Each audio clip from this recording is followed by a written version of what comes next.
عمر بن عبدالعزیز رحمۃ اللہ علیہ کا تذکرہ کر چکا ہوں، ان کی سیرت کو، ان کی سوانح حیات کو بیان کر چکا ہوں، تو میں چاہتا ہوں کہ آج پھر ان کی سوانح حیات کو بیان کیا جائے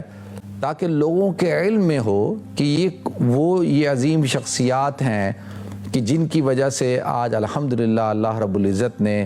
ہمیں اسلام کی دولت سے نوازا ہے، اور ان اسلام کی جو خدمات ہیں خاص طور پر حضرت عمر بن عبدالعزیز رحمۃ اللہ علیہ کی، اور جس وقت میں ہیں میں سمجھتا ہوں کہ یہ بڑی عظیم خدمت تھی۔ اگر ان کو یہ کہا جائے کہ اس دور کے مجدد تھے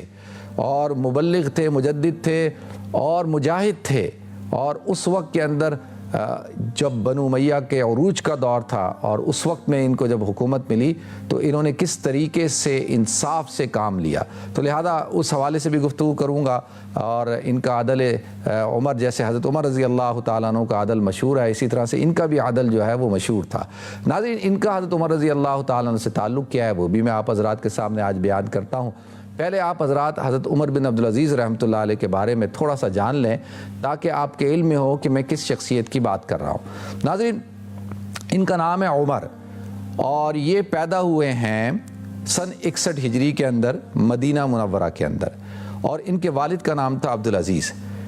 ایک بنو امیہ کی ایک بہت بڑی شخصیت ہیں جن کا نام ہے مروان، اور ان کے یہ دو جو ہے صاحبزادے تھے، ایک کا نام تھا عبد الملک اور ایک کا نام تھا عبدالعزیز۔ تو لہذا عبد الملک بن مروان بہت مشہور امی خلیفہ ہیں، اور مروان خود بھی بادشاہ بنے، خلیفہ بنے، اور عبدالعزیز جو ہیں یہ خلیفہ تو نہیں بنے لیکن یہ 19 سال تک ایجپٹ کے گورنر رہے ہیں، 19 سال تک۔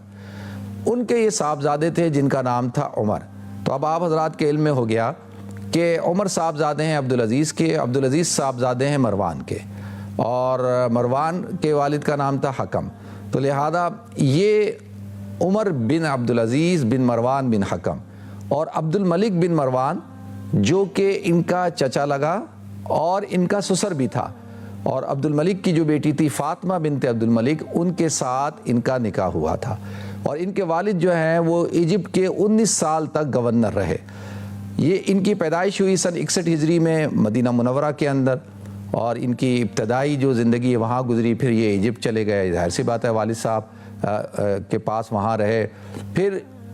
پرورش پائی انہوں نے شہزادوں کی طرح، بڑے ہی خوبصورت شخصیت تھے، اور اللہ تعالیٰ نے ان کو حسن و جمال بھی خوب دیا تھا، اور بچپن میں ان کو شعر و شاعری کا شغف ہوا تو شعر و شاعری بھی خوب کرتے تھے، پھر جوان جیسے ہو رہے تھے علم کا شغف ہوا تو الحمدللہ بہت زبردست طریقے کے عالم دین بھی تھے۔ اگر یہ خلیفہ نہ بنتے اور گورنر نہ بنتے تو یہ ایک بہت بڑے استاد ہوتے، مفسر ہوتے، محدث ہوتے، اور ایک بہت بڑی علمی شخصیت ہوتے۔ یعنی اس لائن کے اندر تصنیف و تالیف کے نام لائن میں، دعوت و تبلیغ کے اور تدریس کے شعبے میں ایک بہت بڑی خدمت انجام دیتے اگر یہ سیاست کے اندر نہ ہوتے۔ تو لہذا ناظرین، اب عمر بن عبدالعزیز رحمۃ اللہ علیہ یہ 7 سال تک جو ہے وہ کہاں مدینہ منورہ کے گورنر بھی بنے، یعنی 707 جو عیسوی ہے اس سے لے کے 713 عیسوی تک یہ مدینہ منورہ کے تقریباً 6 سال اور 7 سال کا عرصہ بنتا ہے، 6.5 سال کا عرصہ بنتا ہے کہ یہ مدینہ منورہ کے گورنر بنے۔ اور اس لیے کہ جو عبد الملک ہے، میں نے عرض کیا کہ ان کا چچا بھی تھا، اور عبد الملک ان سے بہت محبت کرتا تھا، عبد الملک بن مروان، اور اس نے اپنی بیٹی فاطمہ سے جو ہے وہ ان کا نکاح کیا۔ ناظرین، ضمناً ان کی جو اہلیہ ہیں ان کا تذکرہ بھی میں کروں گا،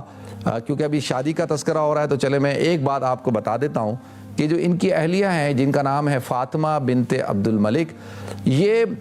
سیاسی طور پہ اگر دیکھا جائے تو کائنات کے اندر یہ ایک بڑی شخصیت ہے، یعنی مذہبی طور پہ تو اس لیے نہیں کہ مذہبی طور پہ حضرت خدیجہ الکبریٰ رضی اللہ تعالیٰ عنہ، حضرت فاطمہ الزہرا رضی اللہ تعالیٰ عنہ، حضرت مریم سلام اللہ علیہ، اور اسی طریقے سے فرعون کی جو اہلیہ تھیں حضرت آسیہ، تو یہ 4 جو محترم شخصیات ہیں خواتین میں، ان کا تو اپنا ایک مقام ہے، لیکن سیاسی طور پہ اگر دیکھا جائے تو ابھی تک اسلامک ہسٹری کے اندر ان سے زیادہ طاقتور خاتون کوئی نہیں تھی، اس اعتبار سے کہ ان کے والد عبد الملک وہ بھی خلیفہ بادشاہ، دادا مروان وہ بھی بادشاہ، پھر شوہر عمر بن عبدالعزیز رحمۃ اللہ علیہ خلیفہ، اور پھر 4 بھائی جو ہے خلیفہ، سب سے پہلے دیکھیں ولید بن عبد الملک، پھر سلیمان بن عبد الملک، پھر یزید بن عبد الملک اور ہشام بن عبد الملک، یہ 4 بھائی بھی جو ہے وہ بادشاہ، تو باپ بھی بادشاہ، دادا بھی، شوہر بھی اور 4 بھائی بھی. تو آپ اس سے اندازہ کر سکتے ہیں کہ کتنی طاقتور خاتون ہوں گی اور کتنی سیاسی طور پر کتنی مضبوط خاتون ہوں گی. یہ تو میں نے ضمناً عرض کر دیا ان کے بارے میں. تذکرہ ہو رہا ہے حضرت عمر بن عبدالعزیز رحمۃ اللہ علیہ کا. تو ناظرین، حضرت عمر بن عبدالعزیز رحمۃ اللہ علیہ کا حضرت عمر رضی اللہ تعالیٰ عنہ سے کیا تعلق ہے؟ دیکھیں، حضرت عمر رضی اللہ تعالیٰ عنہ گشت کر رہے تھے. آپ کی عادت تھی کہ آپ مدینہ کی گلیوں میں گشت کرتے تھے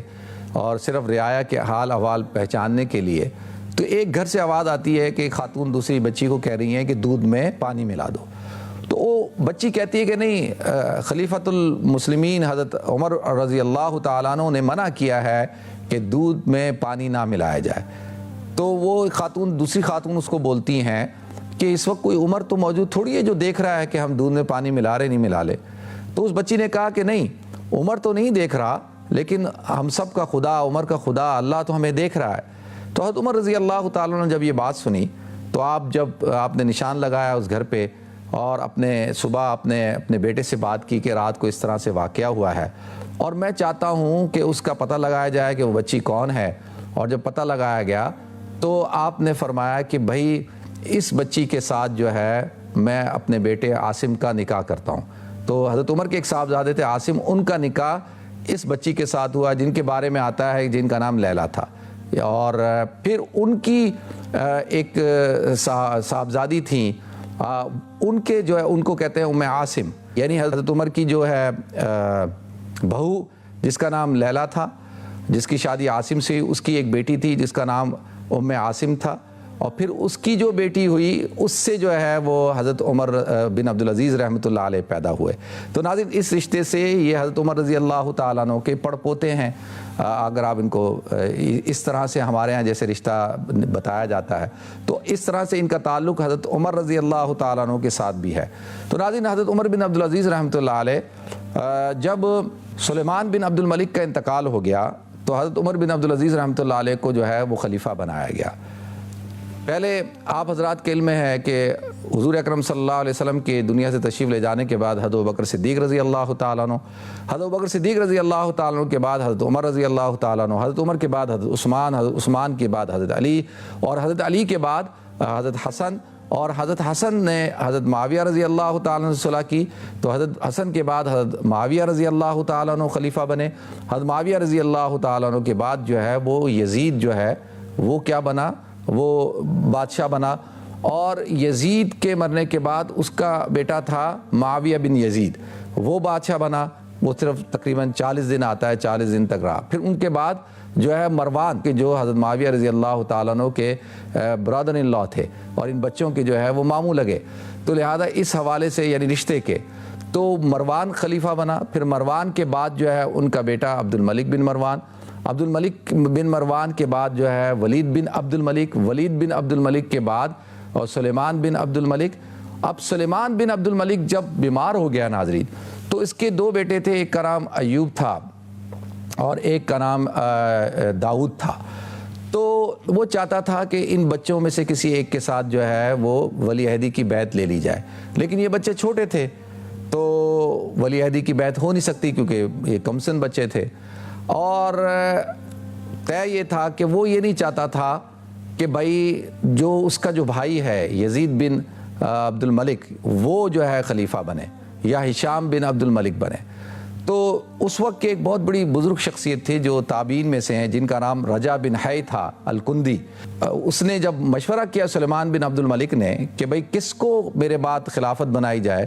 خلافت کا عہدہ دیا جائے اور میں اس کی ولی عہدی کا اعلان کر دوں،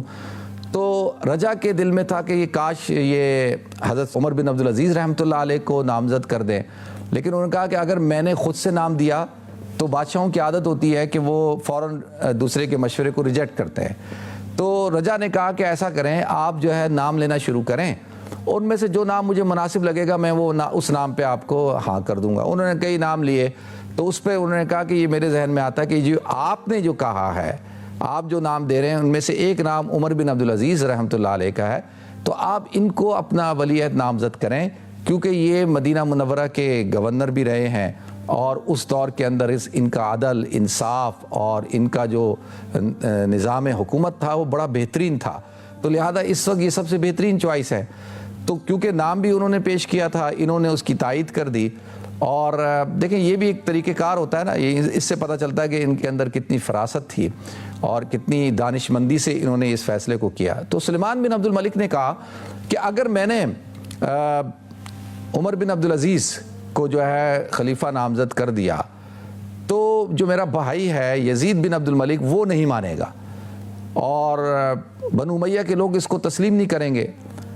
کیونکہ یہ جو سلیمان بن عبد الملک ہے ناظرین، یہ عمر بن عبدالعزیز رحمۃ اللہ علیہ کے سالے بھی لگے،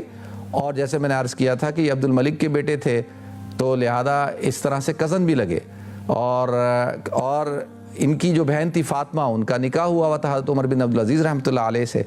تو لہذا انہوں نے مشورہ دیا کہ بھئی ایسا کرتے ہیں کہ آپ اس وقت میں 2 ولی عہد نامزد کر دیں۔ وہ کیسے؟ انہوں نے کہا اس طرح سے کہ آپ پہلے کہیں کہ میرے انتقال کے بعد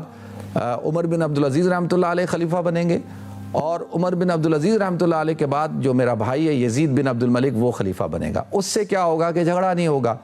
تو لہٰذا اسی طرح سے فیصلہ کیا گیا۔ ناظرین، جب سلیمان بن عبد الملک کا انتقال ہو گیا اور مسجد بھری ہوئی تھی شام کے اندر اور اعلان ہونا تھا، اس کی وصیت کو پڑھا جانا تھا، تو جیسی جو ہے وصیت پڑھی گئی تو مسجد میں 2 زور سے انا للہ و انا الیہ راجعون کی آوازیں گونجی، جیسی حضرت عمر بن عبدالعزیز رحمۃ اللہ علیہ کا نام جو ہے سامنے آیا، ایک ہشام بن عبد الملک اور دوسرا خود حضرت عمر بن عبدالعزیز رحمۃ اللہ علیہ، کیونکہ وہ نہیں چاہتے تھے کہ بھئی وہ اتنی بڑی ذمہ داری کو سنبھالیں، تو لہذا اب ان کو لایا گیا، ممبر پہ بٹھایا گیا، سارے تمام کے تمام لوگوں نے ان کے ہاتھ پر بیعت کی، تو لہذا اس طرح سے ناظرین 99 ہجری میں حضرت عمر بن عبدالعزیز رحمۃ اللہ علیہ کو خلیفہ بنا دیا گیا۔ یہ ناظرین 2 سال اور کچھ مہینہ آپ سمجھ لیں، اپروکسیمیٹلی جو ہے 2.5 سال کا عرصہ جو ہے یہ، کیونکہ 101 ہجری میں ان کا انتقال ہو گیا تھا، اور انتقال بھی جو ہے وہ ان کو زہر دینے کی وجہ سے ہوا، اور زہر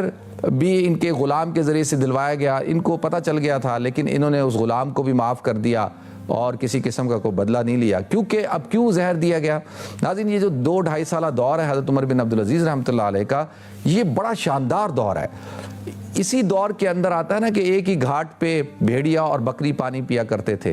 اور کوئی زکوٰۃ لینے والا نہیں ہوتا تھا، اور انہوں نے حضرت عمر رضی اللہ تعالیٰ عنہ والا جو عدل تھا اس کو رائج کیا،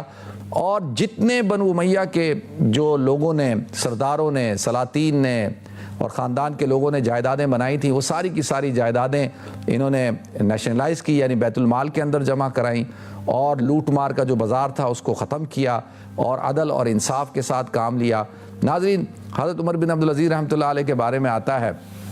کہ آپ اتنے منصف تھے کہ آپ انصاف کرنے میں یہ نہیں دیکھتے تھے کہ کون چھوٹا ہے کون بڑا ہے، اور اللہ کو سامنے رکھتے ہوئے انصاف سے فیصلے کرتے تھے۔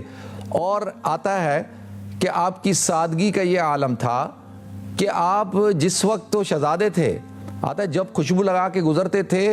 تو کئی دنوں تک اس علاقے سے خوشبو ختم نہیں ہوتی تھی، دن میں کئی جوڑے پہنتے تھے، جو سب سے پہلا نیا کپڑا آتا تھا اس کا جوڑا یہ بنواتے تھے، اور جس وقت ان کو مدینہ منورہ کا گورنر بنایا گیا ہے تو 30 اونٹوں پہ تو ان کا سامان آیا، لیکن جب یہ مدینہ منورہ پہنچے ناظرین گورنری کے زمانے میں، تو سارے علماء کو بلایا، بڑے بڑے مشائخ کو بلایا اور بلا کر کہا کہ بھئی علمی مجلسیں قائم کی جائیں اور جو ہے درس و تدریس کا سلسلہ قائم کیا جائے، اور علماء کے ساتھ بیٹھتے تھے۔ تو یہ سارے علماء ماشاءاللہ ان سے اتنے متاثر تھے کہ یہ اتنی بڑی شخصیت جو علمی شخصیت تھی، اور جب یہ خلیفہ بنے ناظرین سارا مال سب کچھ اپنی تمام جو گھر والوں کو بلایا، ازواج کو بلایا، اور بلانے کے بعد کہا کہ بھائی میرے ساتھ جس نے رہنا ہے وہ اپنا سارا زیور جو ہے بیت المال میں جمع کر دے، اور سادگی کے ساتھ جو رہنا چاہتا ہے رہے، جو نہیں رہنا چاہتا وہ چلا جائے۔ تو آتا ہے کہ ان کی جو اہلیہ حضرت فاطمہ بنت عبد الملک وہ ان کے ساتھ رہیں اور مدینہ منورہ کے اندر رہائش اختیار کی۔ تو ایک عورت کا آتا ہے